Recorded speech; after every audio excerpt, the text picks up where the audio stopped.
million lights, they flicker there. A million hearts beat quicker there.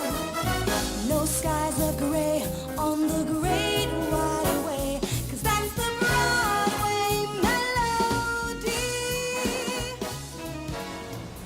Hey, thanks for clicking in. I'm Jason Crawford Samuel, And I'm Patrick J. Golden. and this is Backstage Banter.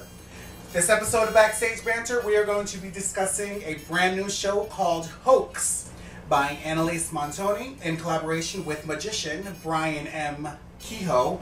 And for this production, they had a consulting director, and that was Deidre McAllister. Scenic design was by Harley Winkler. Light design was by Alec Lawson. And this production was stage managed by Steffi Miller. Now, this production does take place at the 14 Karat Cabaret, which is in the basement of the Maryland Arts Place, or MAP building at 218 West Saratoga Street. Now, a little bit about this show, HOAX. What it is a con man named Maxwell Fink is desperately searching for redemption. He does not want to be a con man anymore. And he wants to warn the audience about these cons and, in a way, show them how to avoid them. I call this piece mixed between experimental theater, magic show, and a TED Talks because of the nature of the show. This character, Maxwell Finks, is teaching us a few things. Along with Maxwell is his partner / assistant, Sarah Swanson, who isn't as keen on giving away these secrets as he is. She's not looking for that redemption. I think she is happy with the way things are, but being the friend or partner or out of loyalty, she goes along with this little song and dance for Max for the evening. And their relationship is very interesting. But they work. It works very well together. So that's what the show is about. And to talk a little bit about that space, the 14 Karat Cabaret, again, is in the basement of the Maryland Arts Place, or MAP building. But when I first walked in, I knew I was in for something very interesting and very entertaining. It is a little black box. Pretty much every surface is painted black, just about. But it's decorated with, mismatched little tchotchkes from previous shows and what have you. But it has a very down-to-earth feeling, almost like a speakeasy feeling, where you kind of need a password to get in because, you're going down into the basement and everything. But, at first I didn't know what to think because I'm used to the big theaters with an actual stage and what have you. But this place, it had a very quirky charm to it, and being from Baltimore, I love that. What'd you think of the actual space? I loved it. Like you said, it's in the form of black box. Everything's dark. It's small but not cramped. It was very intimate space. And like you said, the speakeasy feeling, walking in there, it almost felt like this level of exclusivity, like you had to be invited there. It's not a place a lot of people would go. Maybe that's just the bar set up there. I don't know, but there is a bar, which makes everything much more fun anyway. But it was just really great walking in there. It just felt great to be there. Right. It was very comfortable. So good to go along with that. The set itself, there is a small stage that's kind of built into the corner of this space. And the set design was pretty minimalistic, but very appropriate. And I would even go as far as to say elegant. Set design by Harley Winkler. They used draperies, one gold drape to go across the back of the stage, and another drape that kind of separates the bar area from the actual performance space. I felt like I was sitting in a little tent waiting to see a sideshow. It was a very off-kilter feeling, but not scary feeling. You're excited, you're waiting for something to happen. And that's what this set did for me. It had rolling boxes that served as seating as well as storage. The space was used very wisely. There wasn't a lot going on, but what they did have, everything had a purpose on stage. And, that made everything work well together. What do you think of the set? Set was great. It was, for how it was, the best way I could describe it. Very minimalistic. It had the feeling of a carnival tent or a sideshow tent when you walked into it. But to go along with the minimalist feeling, not on the production side, but as the characters, it seemed like they used what they had to put it on. Mm-hmm. Yeah. So it was, they weren't a carnival company, but they were setting it up to be entertaining to bring people in, and that's the feeling I got. It was great. Using their resources. Yeah. And again, what it made me feel like it was not only just any kind of carnival, but like the sideshows of that bygone era of like the 1950s. That's why you can describe it all my American Horror Story fans. American Horror Story Freak Show. That's kind of what the feeling was like overall. Not scary, off kilter, but everything, it worked. It worked well for the production. To go along with more of the production aspect of it, lights and sound. Again, not a lot going on. It was a small show, so not a lot going on. But the lights, they used pretty much the lighting that the space already had, as well as a few things they did. They had lighting designer Alec Lawson. He put a few of these small decorative lights. I don't even think they were theater lights, but decorative lights all along the edge of the stage that made it look like foot lighting, and it was absolutely brilliant. It looked like foot lighting with that up lighting that added just that little piece of creepiness to this piece, and it worked very well. Sound design, I was very impressed with this sound design. Let's see, doesn't have a sound designer, but I'm thinking that the sound was run by the stage manager, Steffi Miller. Cues were on. The sound was absolutely appropriate. They had songs from, the 50s, old time songs. They had calliope music for the carnival feel. It had sounds of an audience, laughing and talking, kind of things like that. Everything was on point when it came to cues, though. Whether it was scripted or unscripted. If it was scripted, the person writing the sound, again, who I'm assuming is Steffi Miller, was on. Every cue was on. If it was not scripted, she didn't falter once and went along with the show. I was very impressed with the lights and sounds. What do you think? To talk about the lights, that, like you said, that simplistic kind of foot lighting, up lighting, the eeriness, it did give this sense of ominous, like the show's going to take a dark turn. It really helped keep you on the edge of your seat waiting to see what would happen next. It really helped hook you in. As for the sound, like you said, all the cues, everything was perfect, and in this type of show, it's hard to tell if it is a linear script from beginning to end, or if it's outlined, like hit these points here, at this time. I don't know how it is, but regardless, the sound cues between them and the actors, they blended perfectly. Nothing was out of place whatsoever. Right. Lights and sound just didn't overshadow any of the performance or anything. Everything worked well together. And that goes into costumes, I think. Costumes, I think, were very appropriate, very thought out. Brian Kehoe as Maxwell Fink had on just, this checkered blazer, had on the Oxfords of the time, and this mustache that was absolutely perfect. Glasses were of the period. Everything worked nicely. He looked like a confidence man. He looked like a con man. And everything worked well together. His ensemble worked well. Annalise Montoni as, Sarah, she had on this very vivid red dress that flared out. She had taffeta underneath, everything of the period. It was something that made you take attention, but it wasn't too outlandish.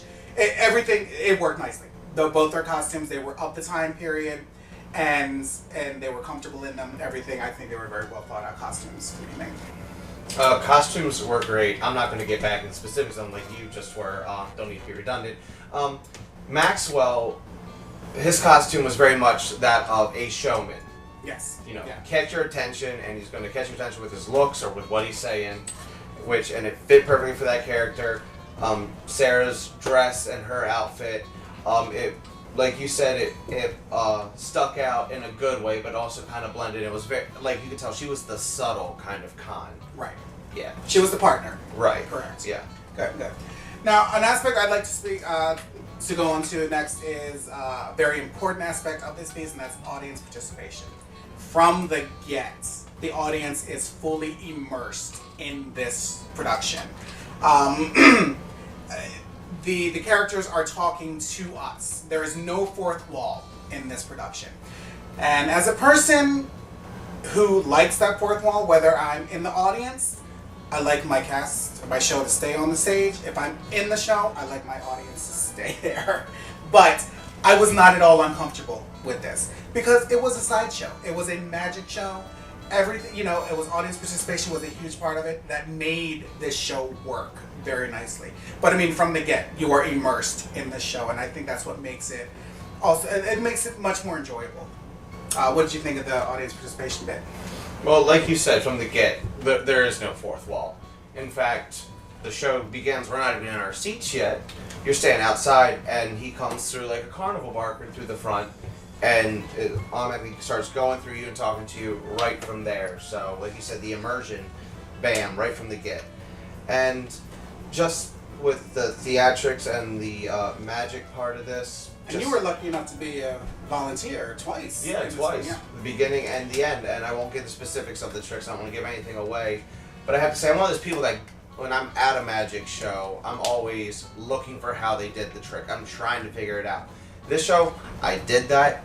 Couldn't figure out anything. It was flawless when it came to that. And a lot of it was close-up magic too. Yes. So Mr. Brian M. Keogh is pretty good at what he does. So. Absolutely. But the audience participation was a very important part, and it worked completely. It made this whole production work. All right, now to go on to performances. Brian M. Keogh and Annalise Montoni. Wow. These guys were fantastic. Again, two-person show. They were carrying the whole thing. Brian M. Keogh, is a little guy. Well, not little, but you know, he's a small stature. Big presence on stage. He was comfortable, completely comfortable with everything. Again, if it was scripted, I wouldn't know that. He's so natural on stage. If it was not scripted, he didn't falter once in the outline, if that's the case. And I believed him. I believed he was Maxwell Fink. Again, this is the first time I'd seen both of these actors. But the way that they were comfortable, they made me comfortable as an audience member. And breaking that fourth wall is not easy to do. And he did it through the whole show. Like I said, he was kind of giving a TED Talk. But he was absolutely flawless in his performance. What did you think of Brian? Brian, absolutely amazing. This is the first time I ever got to see Brian Keogh in something, so I don't know his line of work. I know he is a magician, first and foremost, but as a performer, as an actor, perfect. I mean, that was Maxwell Fink. Yes. I was watching. You know, I had no question of someone portraying this person. That's who I was watching, was Maxwell Fink. And I think it was his comfort level that got me. Yes. Now, I mean, it was just well rehearsed, if that's the case, but his comfort level was off the charts, and just it made me more comfortable as well. Which takes us into Annalise Montoni, who's playing Sarah Swanson, the partner / assistant, and her character enters with a bang. You know, and it's very intense entrance. I mean, her character is pretending to be somebody who's pretending to give birth to rabbits or rabbit parts. But it's a very intense part when she comes on. But her character, like I said in the beginning, is not as keen to give up these secrets. She's not looking for the redemption that Maxwell Fink is. And she's very irritated with him, and that shows. She keeps that up through the entire production. There were a couple times in performance-wise where I would hope that she was a little louder, you know, projecting a little more. There's no microphones or anything like that. There's no need for it. And with an intimate space, you know, there's always that, you know, the actor sometimes knows it's an intimate space and you will kind of get softer with their speech, but it didn't make me miss anything. I didn't miss any major plot points or anything like that. But other than that, her performance, I think, was spot on. She was there. She was helping. She wasn't happy with what she was doing, but she was doing it. And I think her character, she portrayed it very nicely. What do you think about Annalise? Annalise did a brilliant job. She truly embodied that character. Yes. Again, that was not Annalise I was watching, that was Sarah Swanson. Right. And I gotta say, just to talk about both of them for a minute, the chemistry between them was absolutely brilliant. I mean, the parts, like you said, she's irate the whole time, and that tension you felt up there, you could cut it with a knife. I mean, it was palpable, and that's part of the brilliance of this, yeah. How well they played off each other. Yeah, their chemistry was spot on. They were friends that had been friends for a while, sometimes enemies, but, you know, kind of stuck with each other. It worked completely. It was like kind of a duet on stage. And they worked very, very well together. It was very believable, their relationship. It was a real relationship. It was very authentic. Their performances and their chemistry was both very authentic. So, they both did a fantastic job for, this collaboration. And I'm looking forward to seeing more from both of them, actually, especially when they're working together. So, anyway, a final thought. Hoax, fantastic show. You don't want to miss it. It is actually being played at Baltimore Fringe this year as well, so if you don't get a chance to see it through this run, you still have one more chance to see it at Baltimore Fringe, and hopefully it goes on, even further than that, because it was a very good piece. You want to see it. It's very authentic, and very entertaining at the same time. What do you think? I absolutely loved it. Go now. Order your tickets. Go tonight. Go whenever you can. Right. Whenever it's playing. It is a great show. You definitely don't want to miss this one. Yes. All right, so Hoax is playing until August 20th, again at the 14 Karat Cabaret at the Maryland Arts Place or MAP building at 218 West Saratoga. For tickets, you can go to maxwellfink.com for tickets and more information, or you can email them at boxoffice@maxwellfink.com, or you can give them a call at 443-681-9229. So, if you want to read the actual written review that I gave Hoax, you can go to backstagebaltimore.wordpress.com and tell me what you thought. That's what I thought of this, so I'd like to see what you thought. So until next time, this is Backstage Banter. Thanks so much for joining us. See you next time. Business like show, business like no business I know. Everything about it is appealing. Everything the traffic will allow. Nowhere can you get that happy feeling when you are stealing that extra bow. There's no people like show people. They smile when they are low. Even with a turkey that you know will fold, you may be stranded out in the cold. Still you wouldn't trade.